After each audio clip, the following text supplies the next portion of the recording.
Look absolutely beautiful, and I am so excited to speak with you as a diehard person and a journalist with the Hollywood Junket. Um, Yes. Before we get started, I just want to see how are you doing post show? You're fantastic. I literally have had the time of my life. Um, Okay. and I'm doing amazing. I feel very much like a winner. Just being able to be on the show, get as far as I did, accomplish what I did, with the challenges themselves and meet the people I did. I feel great. Well, you are a winner here. You are a winner. Thank So you. we want to just get right to the juice of it. And the Yes. first thing that I want to know is when you go home and you start watching everything and you find out David is who he is, you know, Australia Survivor King, what was the first thought in your mind? When I tell you I had zero clue, I lived with David, right? We were in the same tent. And so I really got to know this guy, everything about him except the fact that he was on Survivor. And Right. I was like, wow, right? He hit it very well. But at the same time, I'm not a Survivor watcher. Okay. So I wouldn't have, again, even when I found out that Parvati was a survivor, it didn't affect me the way it affected others because I didn't know what that meant, right? Okay. I didn't Gotcha. have this sort of like, uh-oh, look out, it's a survivor, right? Because I don't know what you do on Survivor. I know it seems treacherous, but okay, right? So I didn't have sort of the history of Survivor haunting me. But I was surprised. When I tell you he kept that under wraps, I lived with the man and zero idea. I was Right. shocked. I was shocked. I'm- Yeah, definitely under wraps. So I know you're a social worker, Lachelle, Yep. and you work with different clients. You said on the show that you sort of you keep things here because you're watching a lot. So I'm wondering, how did that translate to any of the mental tactics that you used in the game? Oh, it was completely my game, Yeah. right? As a social worker, you're in a position where you're working with people who are trying to overcome some extreme situations.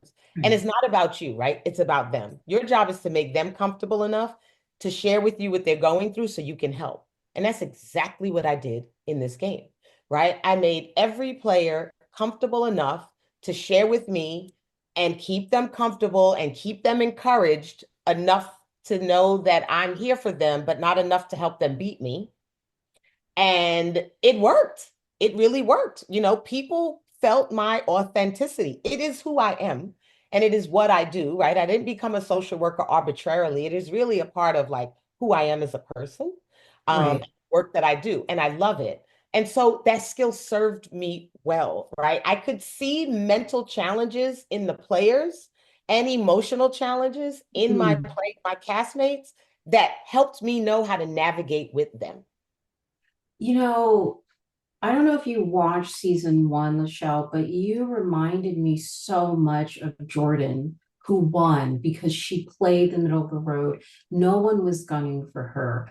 And Mhm. so when I saw you being, I think I was like, Lachelle is like perfect. She reminds me of Jordan. But what I am dying to know is why didn't you push back when Parvati and David were like, okay, you go, and the two of them are on the zip wire? Well, my biggest concern was I knew that that zip line was not going to be some like amusement park, hold on and just slide across this gorge. I didn't want to go across the gorge, but if it was really like a zip line, like we had in the first challenge, I would have done Mhm. it. My Okay. biggest fear was what I was going to have to do. And now I see, right? Because I wasn't up there, I saw it on TV. I, I wouldn't have finished that on time. And I would have came back empty-handed and I would have put myself at risk for sure. When I skipped back down that mountain, I thought I was safe because I had made it the furthest I thought I was good. And so they weren't really pushing me not to do it, but they were like, but you'll be safe. We'll keep you safe. And I was like, yeah, I don't want to not finish this task. And I Right. also don't want to be, it was a timer. If we Right. came up late, there would not be this extra money in the pot, and then there might be a target on me because I was the weak link. I didn't want to be the weak link. So I was like, I'll go back down, keep my safety, and continue on. Obviously, the banker had other ideas. Well, did the banker have other ideas or did Parvati have other ideas? Well, she Because, certainly had other ideas. right. So my next question for you is like, it seemed like you weren't too surprised when she put you up instead of Dixon. Like, what was going on? Were you surprised? What were you thinking? Because again, you were so much like Jordan. Like, I just felt like you had this in the bag. You're so even keel. We could not see any emotion from you. But what was happening Yes. internally? Everything. I was uh disappointed, but I wasn't surprised, right? I had been watching Parvati the entire game. Right. Her saying one thing and doing another, she had done multiple times already, right? Things you saw on camera and things you didn't see on camera. So I knew that was her game. But the other thing was, I thought that she could be convinced to not put me up because her two closest alliances were David, who I was close with, and CK, who I was close with. And while I believe that they did what they could, perhaps, to Mhm. convince her not to put me up, I think she probably told them she wasn't and then got into Temple and did. I think she, of course, thinking about her own game, because that's what you're there for, her Right. putting up Dixon would have probably been a little bit more challenging for her going back, right? Because she played that mother-son role and she wants people to believe their alliances with her. So if you're going to send your son into the lion's den, then how can I really trust the alliance that you say you have with me? So, Right. I just think that was what she thought was best for her game. So it sounds more like Lachelle because it wasn't just a zip line, because you went on the show with a fear of heights. Like, I sure did did. where were you thinking? What was that journey like internally? Even like, and with your fan, were you like, what am I doing? Fine. Yes, absolutely. I accidentally ended up on this show. Like, I only filled out the application because I wanted to see what the questions were, right? I literally haphazardly did it on my phone in my pajamas at night after I was watching the show and there was a little NBC ad. And so Right. I was like, I just want to see the questions. And it kept saying next, next, next. And then one of those next buttons said, thanks for your submission. So I wasn't someone at home saying I want to go be on that show.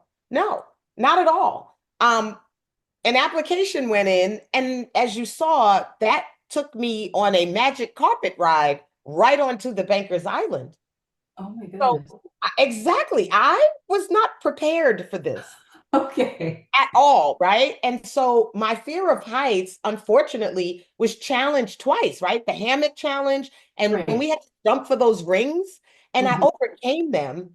And I was kind of almost worn out at that point. I'm like, oh no, not a gorge. I know we're on the top of a mountain, so I can only imagine how high we are. So, and I knew there was going to be some more of a challenge than just zip lining. And I was like, yeah, I'm not putting myself through this. And in my mind, I was safe. Okay. Gotcha. Understood. So it was just you on that journey. Yes. So I want to skip the same idea, but Lachelle, because you were so much, you remind me so much of Jordan, who won the first season. Like, who were your alliances? Who did you trust the most? Yes. Just, you know, Yep. I trusted CK. She really had a lot, she did a lot of work behind the scenes to keep me safe every time I was in the bottom, which was almost always. I definitely trusted David. Me and him were roommates. And I got to know him a little bit deeper beyond the game. And he played a pretty authentic game. Even what we saw in last episode with him and Dixon and talking about the fatherhood thing, like that was authentic. That conversation continued beyond what you saw. And, David and I had a really emotional conversation about losing our dad. So I trusted him. Um, Mhm. Other than that, I felt like I could trust Philip, but Philip also played kind of a quiet game. So I wasn't really quite sure where his head was. I couldn't quite fully figure out what his style of strategy was. So I kind of felt camaraderie with him, but I didn't really feel like a deep amount of trust while we were playing the game. Okay. So you mentioned CK, Yes, trusting CK. Did yes. she influence some of the plays and the moves that you made? That Taking the, I made? yeah, No. taking the deal, wanting to be safe, not be No, safe. no. CK supported anything I wanted to do. She would always come to me and be like, "What do you want?" And I would tell her. And if there was something that she thought was off, she'd be like, "But consider this." But when I played Temple last night, CK was actually saying, play the go again, go again. She's a banker. She understands the numbers, right? I'm a people Right. person. She's a numbers person. She was telling me go again, and she did not want me out. But the way that I saw it, there was a high number and a low number. If I went one more time and I picked that low number, now I'm falling into the category of Luke, right? Where I'm Right. barely making any money at all. And that was important to me, right? I wanted to be seen as a formidable player who could contribute to the game in all ways, right? Yeah. Including financially. And the case that I picked was the case that I picked. Like, there was no way for me to change it at that point. So, she was very encouraging, but she was not an influencer in what I did, right? She was very supportive of what I decided to do. Okay. Okay. So what I want to know is, and we have to wrap. I have two more questions. So it felt like, Lachelle, that if we had gotten to see more of you, you would have reeled out more of your strategy. Are there moves? Were there things that you were planning on doing that we just didn't get to see because your strategy was so close to your chest? But, you Yeah. know, were you plotting anything that we don't know about or that maybe? Well, yes, I can tell you one thing I was plotting. Had I beat the banker, I was not sending Dixon home, Mm, even though I said I was sending Dixon home, because I oh, was trying to influence Parvati to push her to let him play, right? Because my mind, I'm like, if I tell you I'm sending him home, then you'll let him take his own destiny into his own hands and let him play the banker instead of having him be at risk of going home. But I would have sent Letty home. She was the next one I would have gotten rid of wow. because for my game, she was a threat, a physical threat. Parvati and David were safe. I couldn't send either one of them home, right? Philip, I feel like I had way more camaraderie with, so I felt safer with him. But even though he's a physical threat as well, and so was Letty. And so she would have been the one that I sent home if I had beat the banker. So that was my actual very next plot. Okay, very good. That makes sense. And my final question, Lachelle, who is the most vicious player out of all the players? Who would you say is the most vicious and why? Parvati. Parvati. Parvati is the most vicious player in the game. People think it's CK, and at times they thought it was Will. No, it is Parvati because Parvati is very comfortable saying what you need to hear to rattle you or calm you down, and then doing the total opposite. Mm, He's very, very cunning. right. Okay. Well, Hollywood Junket thanks you. Just know you have a fan in me, and you really just you played amazing. Like Thank if you. you, I feel like if you had had more time, we would have just seen you blossom. You were Yes, so yes, much like Jordan from the first season who won. So yes, you I are a know. winner in our book over here at Hollywood Junket, and we thank you for taking the time to speak with us. Thank And you, we know you're Jackie. gonna do You'll see great. me again. I have the bug now. We'll see you again, I know. Yes. Thank you so much, Lachelle. Have a great day. You Bye. too. Bye.